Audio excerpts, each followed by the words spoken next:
Welcome to Threads of Gold. Today's guest is a childhood leukemia survivor of more than 50 years. His story is incredible. He's here today to talk about his journey with leukemia and a little bit about the memoir he's currently writing. Thank you for joining us and welcome, Tony Garcia. Tony, welcome to Threads of Gold and thank you for being willing to share a little bit today. Hi, Dana Sue. It's so good to see you. You look great. You do too. It's been So forever since we've seen each other. I haven't seen you like in person in a few years at this point since I COVID. know. Like it's been crazy, but um, Since our American Cancer Society Day. yes, I was introduced to you through the American Cancer Society, and I'm so glad that I got to meet you, and I'm so glad that you are working on your memoir. So this is really cool because you're on this podcast before you've even written your story. I know you've I know. started it, and we're Thank you gonna for have, the thank you for inviting me to your podcast. This is yes, awesome. I know this is awesome. But then you're gonna come back on the podcast after your story has been published. So Yes. yeah, so we don't know when that's gonna be yet. Well, I This have to process. say this. I think this was I won't say a coincidence, but ever since I reached out to you for my Visionary of the Year campaign, and I was unfortunate couldn't get. I was like maybe a day late when I was asking for uh, your publishing company Oh for yeah. sponsorship, Mhm. and he's like, no. We But had then you just were like, committed, yes. but I'm so glad that you called because I've been meaning to reach out to you and ask you uh, if I would ever want to write a book about my experiences with childhood leukemia Yeah, and I'm excited and about surviving childhood leukemia, I surviving, may say. which is a big deal, especially because when we consider when you were diagnosed. So why don't we just hop right on into that story? Okay. And I think this is really cool because you just shared with me moments ago that Sure. you have access now to your medical records from MD Anderson Cancer Center. That is correct. And you Amazing. could be surprised how Yeah. a stack of, I'm like, oh my goodness. It was Yeah, a lot. because tell when you were diagnosed. What year was it? It was September 7th of 1973. 1973. And Yeah. you were two? 2.5 years old. 2.5 years old. So if you think about it, 1973, at that time, a majority of children diagnosed with leukemia did not survive. No. You were The odds of diagnosed at a surviving bad was, time. it was like a 50-50 chance, if that. It was much less than that, in Oh fact. yeah, most definitely. Yeah. Yes. Yes. And so to say that you were at an incredible institution for your treatments is an Yes. understatement. But I do have to say we originally wanted to go to St. Jude's Hospital. St. Jude's, yes, But yes. since Now, I was born and raised in Brownsville, Texas, very tip of lower Texas. The Yes, we wanted to go there, and yes, any child that has cancer, everything is paid for. Just the flight and the overall was just way too expensive for us to mhm. afford to do that. And fortunately, I believe that at the time, MD Anderson was just starting to be, I won't say develop, but begin um, their in Houston, Texas, Like being their protocol for children. correct. Yeah. And so it was just out of, I believe, word of mouth. I can't remember how we knew about it, but we ended up going there and uh, I being was treated for long. I want to say from 73 to I guess 2003 was the last time I was there. Okay. Wow. Yeah. But So, and I think it's grown tremendously. I oh mean, yeah. grown tremendously, and I think they have little um, separate hospitals all over the place in Houston Yeah, right they now. do. They have satellite offices in different places. The main hospital is still It's where, in fact, a lot of people don't know this about MD Anderson, the history of it. It was actually founded in 1939, and it was through the Monroe Anderson Foundation. He had Yes, designated the funds to start this major cancer clinic in Houston, and from there all the other hospitals in the Texas Medical Center in Houston were built around it. And that entire area is one of the most famous medical centers on planet Earth. And as you know, patients come in from all over the world to be treated at MD Anderson Cancer sure. Center. Every language Yes, is yes, spoken there. It's yes, amazing. yes. I love it there. It's not where you wish to have to be, but they saved my husband's life. They saved your life. They saved my dad's life. When my dad had cancer as a 75-year-old, he went through a clinical trial. I mean, there's so many people. Now, obviously, people still die of cancer there. Sure. I wish they could save every life. They're working for it. They want to do it. That's their goal, making cancer history, and it's amazing. But to think back to 1973, that was not a good era to have cancer, No, no matter what your age. But with childhood cancer in particular, they had just kind of been experimenting with a VAMP protocol that in different chemotherapy agents working with combination chemotherapy. Like at first, they thought it's not okay to give a child a whole bunch of poison, no, which I still don't want them to have to do that. But no, and yeah, and I agree. Yes, yeah, but that you were in an era when a majority of kids with ALL, which is the most common childhood leukemia, were dying within 3 months of their sure. diagnosis. And so you are still here today. So you're a kind of a miraculous story, and I can't wait to read your memoir. And so we don't want to tell everything today, No, but I do want to kind of talk a little bit about. So I know there are some things you remember. You were only sure. 2.5, so a lot of that beginning stuff you just learned through your family. And I know your parents are no longer living, and so you can't talk to them in writing your memoir, but having access to all those medical records is pretty amazing. So, but what parts of it do you remember? Um, from the beginning, I do remember um not understanding why this was happening to me. I felt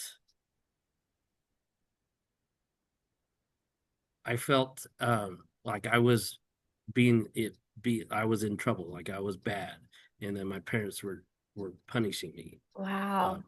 Um, at the time where um, I was first diagnosed by our local physician at the time as acute lymphocenic, is what they called it back then, Mhm. leukemia. And when it was diagnosed, they sent me to the local hospital there, and In to uh, Brownsville? mhm, to confirm the diagnosis, they did a bone marrow biopsy on a 2-year-old baby, which is unheard of. But um, anyway, they did that. I was hopefully I was sedated, and before I can remember, while they were wheeling me into the operating room, I started crying and reaching out to my parents, because my parents had to sign off on this. Hmm. They had to they give their parental approval on this. And so, being a baby, I'm thinking I did something wrong, like I was being punished, and I thought I'd be better, I'd be good. Don't make them do this to me. And I can remember distinctly that my parents are crying, and reassuring me it's okay, you didn't do anything wrong. It's not your fault. You're a good boy. Just listen to the doctors and everything will be all right.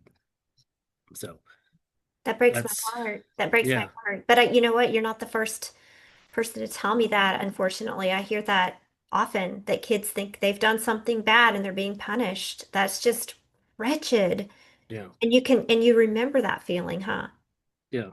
And because of, reading my medical records, that my mother knew there was something wrong with being I was pale as a ghost, Hmm. uh, uh, just not feeling well, not myself, and to the point where I think they first, and I don't want to give everything away because I want to, but as tonsillitis, I think it was Hmm. because I was sharing the symptoms and running a fever and the whole thing. Right. Yeah. So, but starting that, and then of course they had confirmed that it was acute lymphocytic leukemia, ALL, and then from there, uh, they referred me to MD Anderson in Houston, and so went over there, uh, registered, and so that's where the journey began.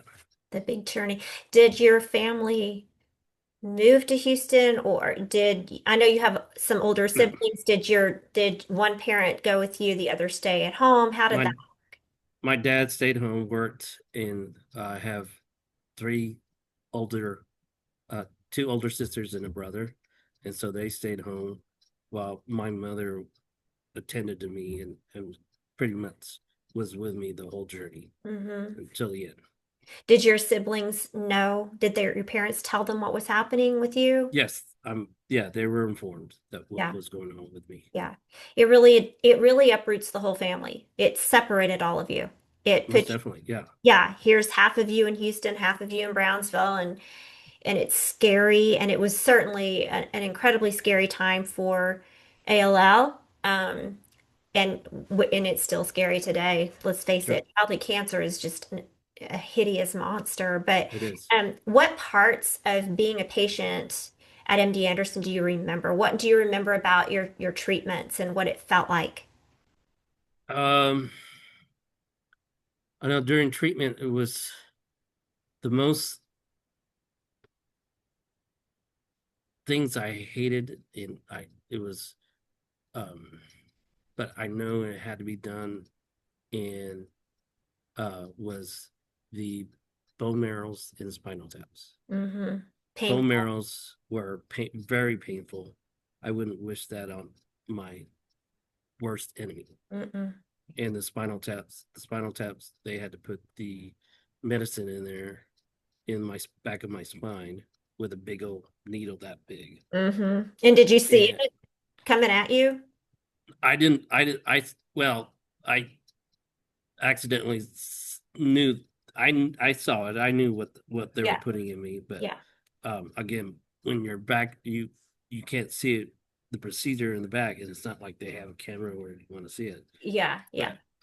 But You were yeah, aware. Hmm. you were aware that that big old needle is going in the back, and then of course putting the medicine uh in there and feeling the worst sting pain ever, and it Hmm. stung really bad. Oh gosh. Yeah. Well, And it's like being tortured, and huh? it was very uncomfortable position you had to be. You had to be like wrapped up in a curl, and you couldn't move. You Mm. had to be very still How did they keep because you if you still? Because you're a baby. oh, They, they would hold me. The hold me. You had to hold you, and they couldn't sedate you, so they would have to hold you. They have to have people hold you and make sure you didn't move, because if you moved, it would you would have to do it over and oh over and God. over again until you I got it right. mean, of course you felt like you were being tortured. Oh yeah, that's Yeah. what I thought. Yeah, It's a huge trauma. Did you were you inpatient, or were able to leave during the evenings? I think when I first started, definitely stayed there. It was admitted into the hospital, the local room, the whole. And did your mom spend the night with you? Was she able to stay in the room? Yes. Okay, that's good. At least, you weren't Yeah. there all by yourself. Yeah. I mean, I'm sure, no, but none of the physicians and nurses, none of them wanted to be torturing you, but that's what it was like for you. And I'm sure your Hmm. mom, and I know she's since passed, and so you can't talk to her about it. But when you were growing up, I'm sure your mom felt very protective of you. because of what Very she protective. had to Oh, most watch. definitely. Yes. Yeah. Yes. Was she in the room when you had procedures and That I don't remember. I don't think she was, but if she was, to see your child go through all that, that's a traumatic uh feel that's very traumatic. And yes, that it sure that is. and throughout the years that can also have a deep effect Oh, on your yes. My husband and I were chatting about this on our last podcast where, because his sister died of her leukemia. She also had ALL in 1975. So a couple of years after your diagnosis. And my brother was a patient in 1977. Um, we were talking about the fact that in those days, we didn't have an emphasis on mental health like we do now. hmm yes. That's one thing I would say has improved is that, um, whether you're the child with cancer or a family member, parent, gosh, those poor parents, but we didn't put enough focus on our mental health and making sure that we were getting our needs met mentally and emotionally. And so people were just like, there were no support groups, there weren't Yeah. just ways to interact with other people and be able to talk about how this made you feel. And I'm glad we're in a different time now and a better era for that part of it because that's such a huge part of it. And even for you, you didn't have any kind of like, even though you were a little bitty thing, I mean, you had years of treatment. So, Sure. was there anybody there to help you get past this feeling of I did something bad and I'm being punished? Was there anybody there on your to I don't support you? remember. I don't remember if anybody was there. I think I'll if I do remember this, it all came down to my mom making sure Your mom being be the protective mom. well, being the protective mom and explaining to me that everything's going to be all right, and Yeah. the as for my mental health to make sure Hmm. uh to let make to let me know everything is okay, Hmm. to just reassure me that Yeah. this, and that was the I don't believe there was a psychologist on at that I know. time, Yeah. because It just they didn't. didn't understand the uh significance of the Yeah. the disease, and how, they didn't even know that the that it could affect not only my mental health, but I was just a baby, so I really didn't understand what was going on, but mental health of the parent as well. So Yeah. Definitely. The parent, everybody involved. I'm glad that we've progressed in that area. I would like to see a little bit more or a whole lot more progress sure, in the area of treatments. The good news for you is that the treatments worked, even though it was a long time. sure, You are obviously you're still here. But do you mind touching a little bit on some of the long-term effects and even some of the psychosocial effects of growing up as a childhood cancer survivor? sure.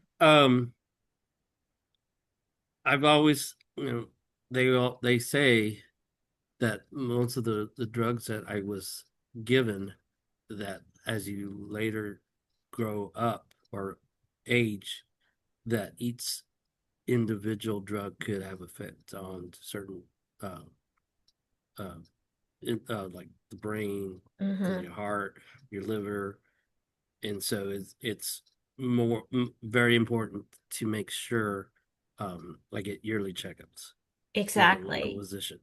And you Um, had radiation therapy is in addition to chemotherapy correct. on your brain. On my brain and my testicles when I was a little So kid. what effects did that have on you as far as school, education is The concerned? brain, certain subjects I like math had I had difficulty in math, and certain subjects I had difficulty in learning, and um, I believe the testicles was because of growth. Later on, I found out that I wasn't growing as like the like the other boys in school, and um, other items and stuff that I later on, as growing up as an adult, I knew because of this, um, was a it was a because of the medication and the radiation affected my Yeah. body. I don't think a lot of people know about that. I mean, I don't think it's necessarily talked enough about. I'm glad you're going to be writing your memoir too. And the danger of radiation itself. Mm-hmm. A lot of, a lot of people just don't like without going into a lot of detail, like I've known several little boys with leukemia or lymphoma who actually had to have their testicles removed. Um, People just don't realize the damage that's being done to these little Yeah, children. And those talk about a long-term effect. You have to live with that for the rest of your life, or the damage that was done. Your brain as a 2-year-old, you're having radiation to your brain. This is you're putting it's kind poison. of like, why, why was the need, and if there was an explanation, I want to know I'm sure why. in your medical records you're going to read why, because Yeah, you're not alone.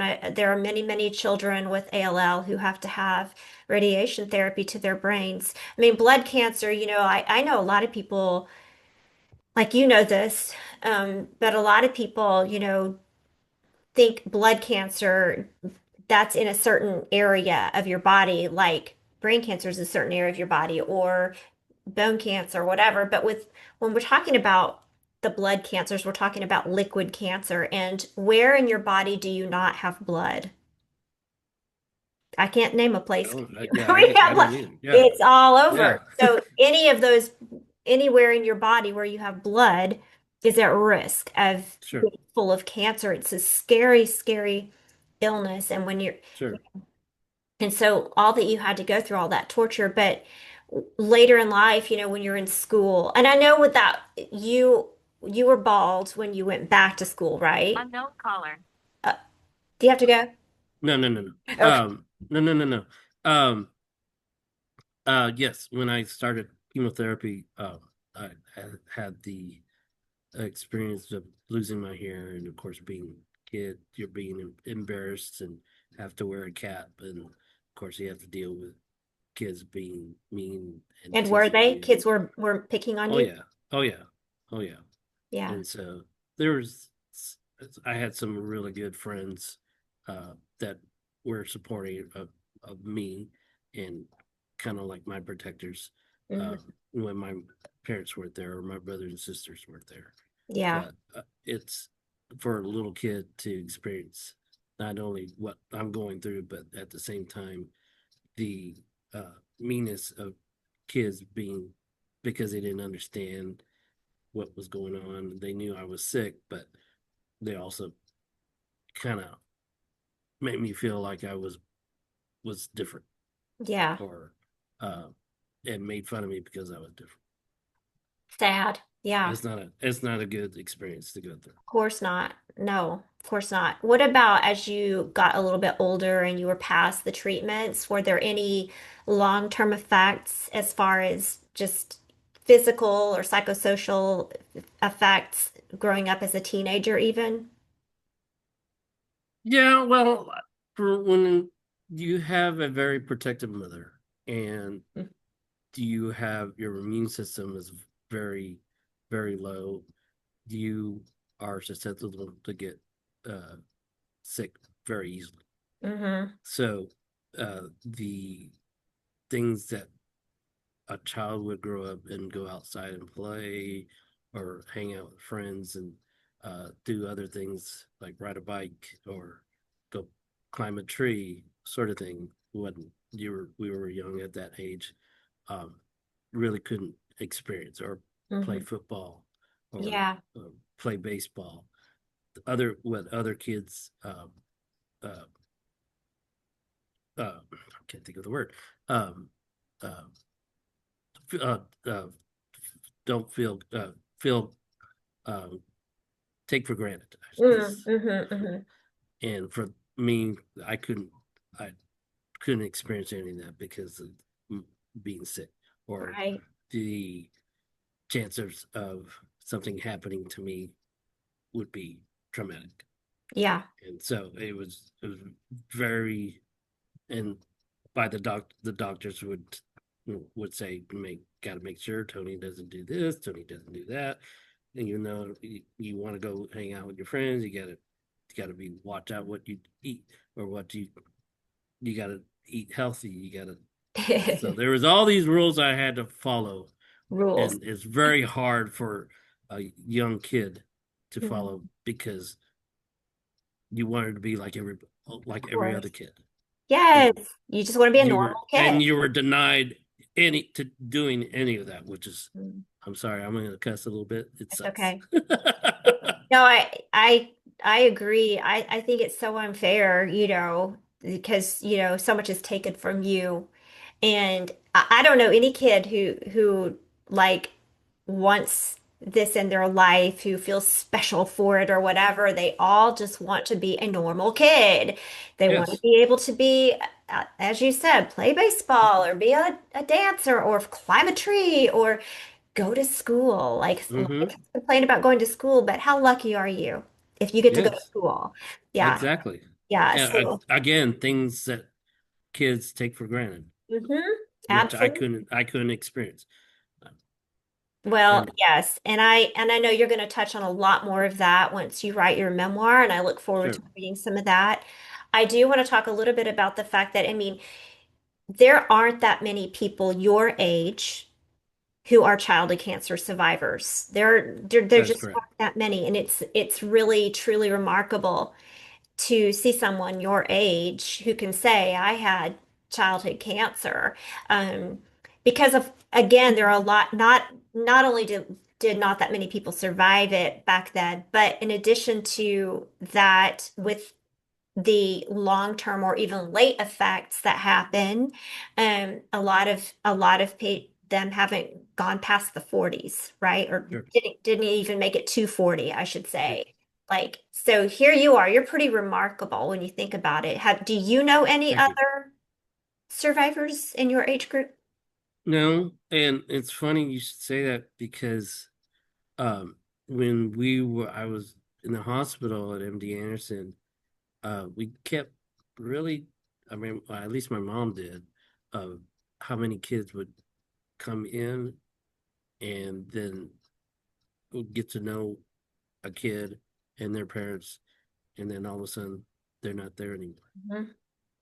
And my mom, and if she was alive today, she would say it all came down to uh, uh, eating properly, Mm, having your nutrition, uh-huh. eating the correct foods.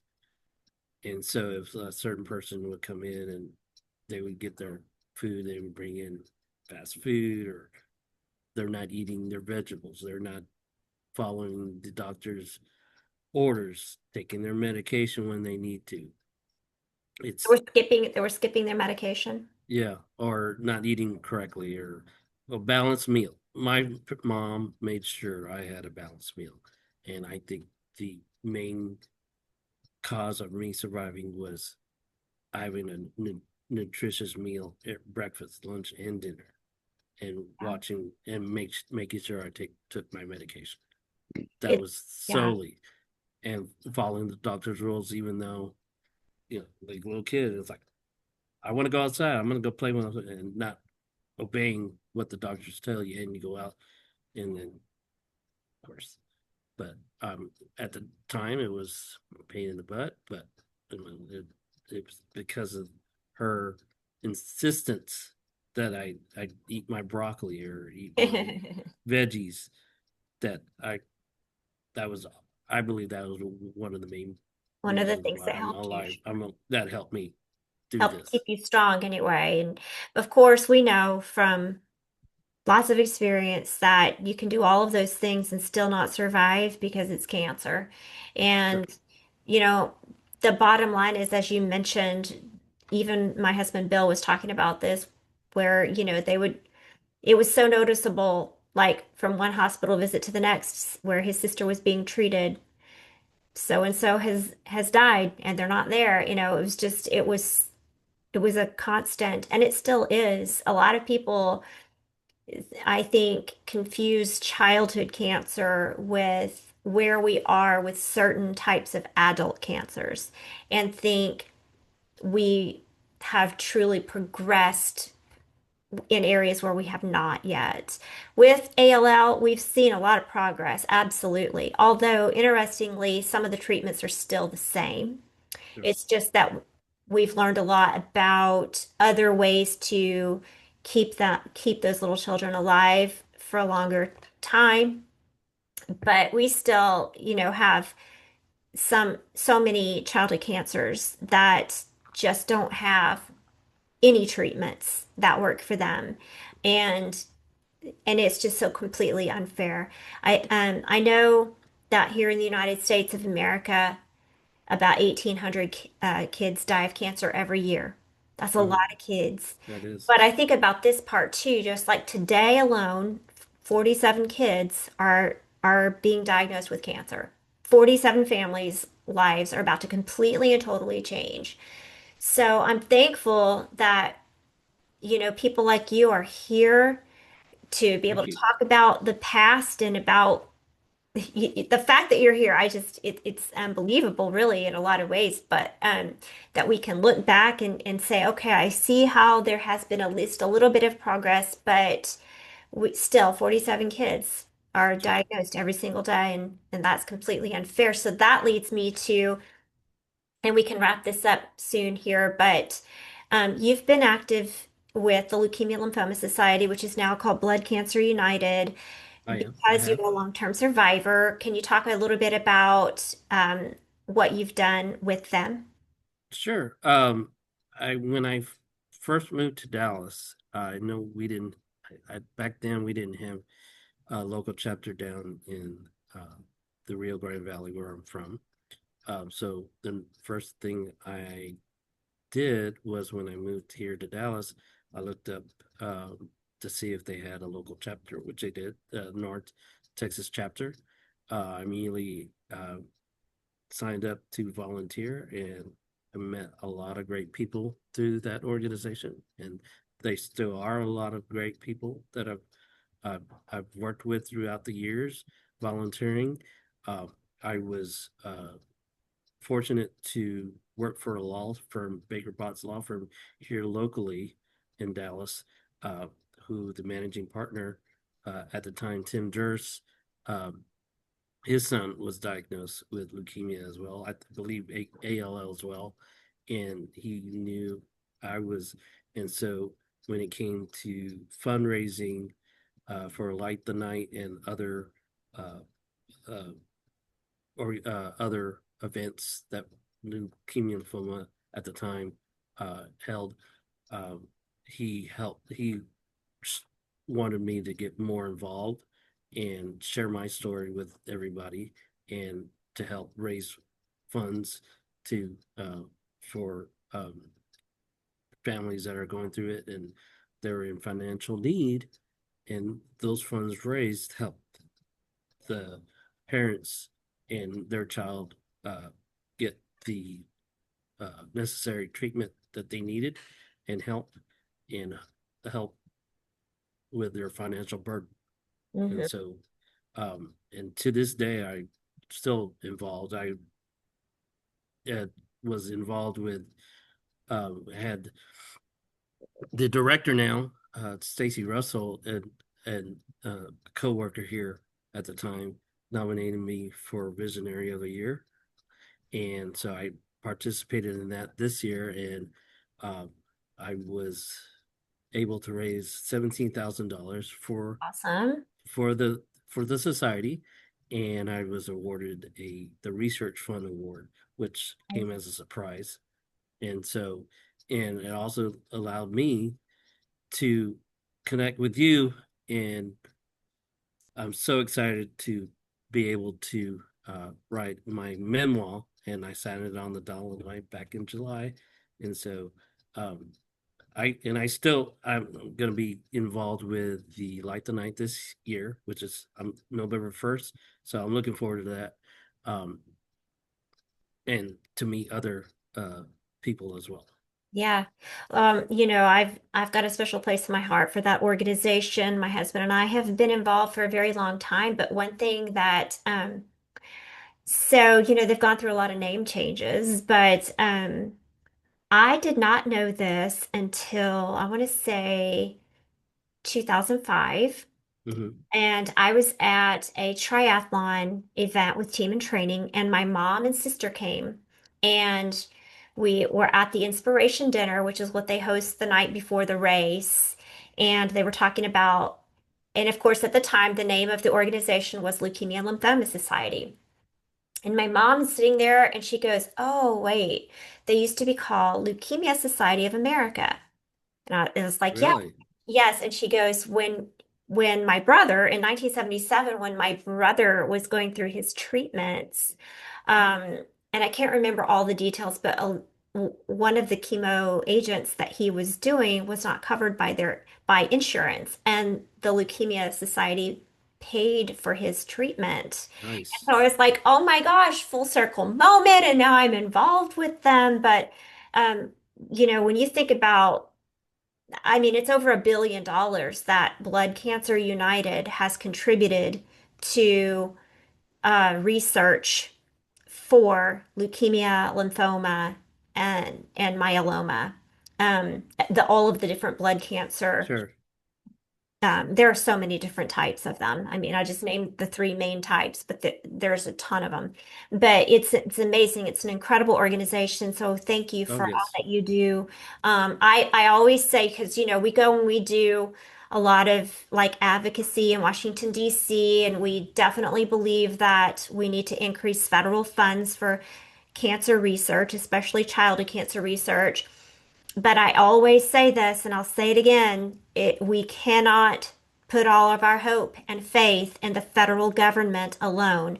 The answer is going to come through philanthropy. So I highly recommend that people donate.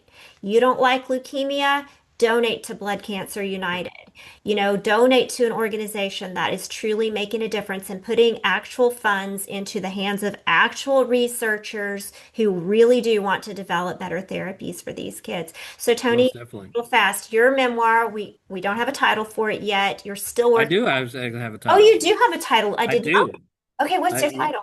I didn't I we didn't I didn't I You didn't don't get a have to chance tell to it. talk to it early, No, but what's it? and I think this sums it up over very well. Okay. So, name of my title of my memoir is My Childhood Interrupted slash Surviving Blood Cancer Oh, I love that. or Surviving Leukemia, Love that. Okay, well, now I learned something. which is really true. I mean, my childhood was interrupted. Yes, it was. So many others are too. That is absolutely the truth. Your childhood was interrupted and your whole family's life was interrupted. And I know you're going to touch on more on Yes, that in the memoir. So I don't want to say that's that part of it.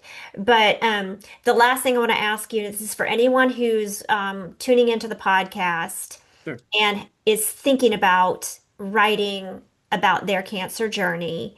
Um, I always tell people you don't have to be the most eloquent of writers. You don't have sure. to be William Faulkner here. This is not what it's about. It's about sharing your story to help raise awareness, and you've got a team here to help you. Most So, definitely. what encouragement would you share with somebody who's thinking about writing their story and they're a little bit I afraid to do it? I would do it. I would do it. I mean, um, I reconnecting with you and you let me know I had that possibility. That would be great. But I've never thought about it, and it's funny because my brother for years and years thought it have would be a good idea for me to write my story. And at the time, I'm kind of like, yeah, I'm kind of like, yeah, I don't see why or why would it why would anybody want to read my story? I don't think it would do any good. It just bring up old memories and all that.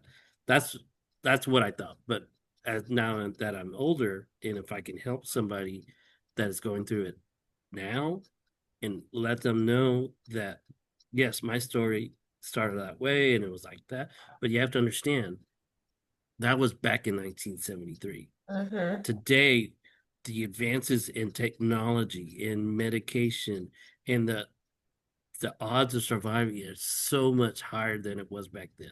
Yeah, You have to understand back then they didn't know how to treat it. They were just coming up with, but what about this? What about this? What about yeah, this? So they had no clue, and they were just, I was basically the guinea pig, yeah. and tried on different things on me, and if it succeeded, they try it on the other kid. That's And so, right. Well, I mean, in a way, that's kind of what all cancer patients are. You're kind of a guinea pig, if you're willing to be. Let's see if this works. Let's see if it works. And sometimes we get lucky. And I would love to see us do better where brain cancer is concerned. most definitely, If we can do this with ALL, surely we can do it with AML. If we can do most definitely. ALL, surely we can do this with rhabdomyosarcoma or DIPG or osteosarcoma. I just feel like let's keep let's keep on pressuring our crazy members of Congress. Please open the government. Please get busy. Please do the right thing. Let's keep on funding valid research. Let's not give up, even though it's a tough battle and it feels like it's never ending. We will get there. I want to thank you so much for agreeing to You're come on the very welcome. fold. Thank you so. You'll be back after I the. will. I will definitely will, and I'm Okay, looking forward to working with you and writing my memoir, it's going to which be fun. I've already started. I know. I just not hadn't started, but I have already started, and I believe it's going to be a great book. Of course it is. Absolutely. Bellasteri, that's all we do is great books. Our books are Of gold. course, Yes. yes. As you Okay. can see, some of your samples in behind you. Yeah, these are just a few of them. Yeah, my if I could pan around my office, I have them all out. Although my house is on the market and I do work from home, so I've been trying during the day to put everything kind of away in case someone Hmm. decides to come and buy my house. Somebody come buy my house, please. You're I'll still staying. You're not moving out of the Uh, Dallas no, area, are you? we're staying in we're kind of staying in Fort Worth. Our hope is to get outside of the city. Of course, my husband works in downtown Fort Worth, and we're Hmm. gonna keep the Bellasteri address. We have a post office box downtown. That's where all of our mail goes. And so Okay. if you see our address on our website, that's actually not our house, not our home. But Okay. we're hoping to kind of get outside of the city and like, be on a couple of acres of land or something. So we're not with the traffic all the time. Like, Okay. and he can work from home a little bit and go into the office a little bit. And so we'll see what happens, but that's kind of our plan because like, it's the city's growing and I still love Fort Worth. I love Fort Worth. I love going and hanging out on the stockyards. My brother Sure. and sister-in-law here live here, and my daughter lives here. And so it's all of that stuff is great. But I just want to be a little bit more in the country. Gotcha. Yeah, so we'll see. So anyway, hope the whole world doesn't mind that that was something I just shared on the podcast. No? Well, But if there's anybody out there that's wanting to move into a nice home in Fort Worth, mine's on the market. Reach out. yeah. I'll let you know. So There you anyway, go. thank you, Tony. You have a You're great one. very welcome. Thank you so much for allowing me to be on your podcast, and I look forward to working with you and coming back on part two of this great podcast.